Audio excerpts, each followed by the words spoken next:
नमस्कार, स्वागत है आपका। मैं हूं आपके साथ लोकेंद्र त्यागी। कोरियाई प्रायद्वीप की शांति एक बार फिर बारूद की गंध में खोने वाली है। दुनिया की नजरें इस वक्त केवल मिडिल ईस्ट के संघर्ष पर टिकी हैं, जहां अमेरिका ईरान के खिलाफ मोर्चेबंदी में व्यस्त है। लेकिन इसी शोर के बीच सुदूर पूर्व में एक और बड़ा रण कौशल शुरू हो चुका है।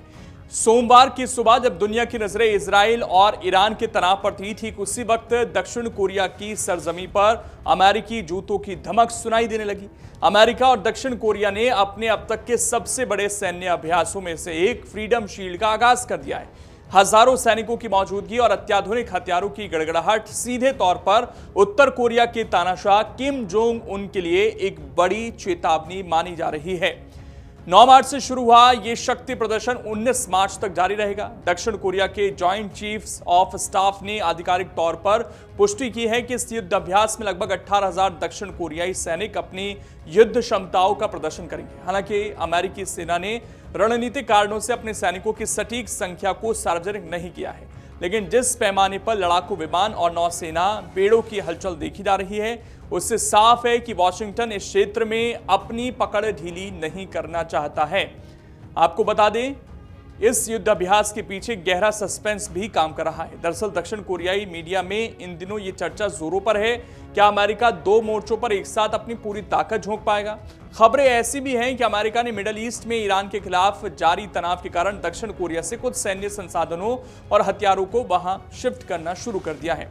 उधर प्योंगयांग में बैठे किम जोंग उन इस पूरे घटनाक्रम को बेहद गुस्से के साथ देख रहे हैं। उत्तर कोरिया हमेशा से इन सैन्य अभ्यासों को खुद पर हमले की रिहर्सल या आक्रमण की तैयारी मानता आया है।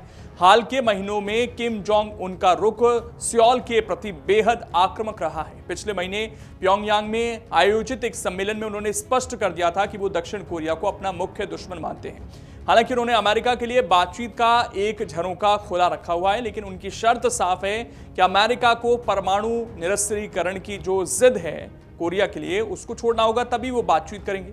हकीकत यह है कि 2019 में वियतनाम के हनोई में डोनाल्ड ट्रंप और किम जोंग उन के बीच हुई ऐतिहासिक मुलाकात के विफल होने के बाद से दोनों देशों के बीच संवाद का सेतु पूरी तरह टूट चुका है। उत्तर कोरिया ने उसके बाद से न केवल अपने परमाणु कार्यक्रम की गति बढ़ाई है, बल्कि रूस के साथ हाथ मिलाकर नई वैश्विक समीकरणों को जन्म दिया है।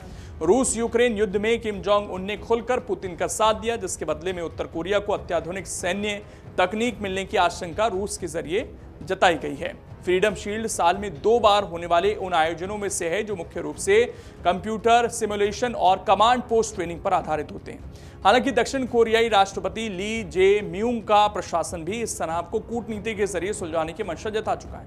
दक्षिण कोरिया के गलियारों में अब यह चर्चा है कि आने वाले हफ्तों में डोनाल्ड ट्रंप की चीन यात्रा उत्तर कोरिया के साथ जमी हुई बर्फ को पिघालने में अहम भूमिका निभा सकती है। क्या ये युद्धाभ्यास किम जोंग उनको बातचीत की मेज पर लाएगा या फिर कोरियाई प्रायद्वीप में संघर्ष की एक नई चिंगारी भड़काएगा, ये आने वाला वक्त तय करेगा। फिलहाल प्रशांत महासागर के इस छोर पर सन्नाटा भले है, लेकिन युद्ध की तैयारी फिलहाल दिखाई दे रही है। बाकी इस खबर पर आपकी क्या राय है, कमेंट कर जरूर बताइए।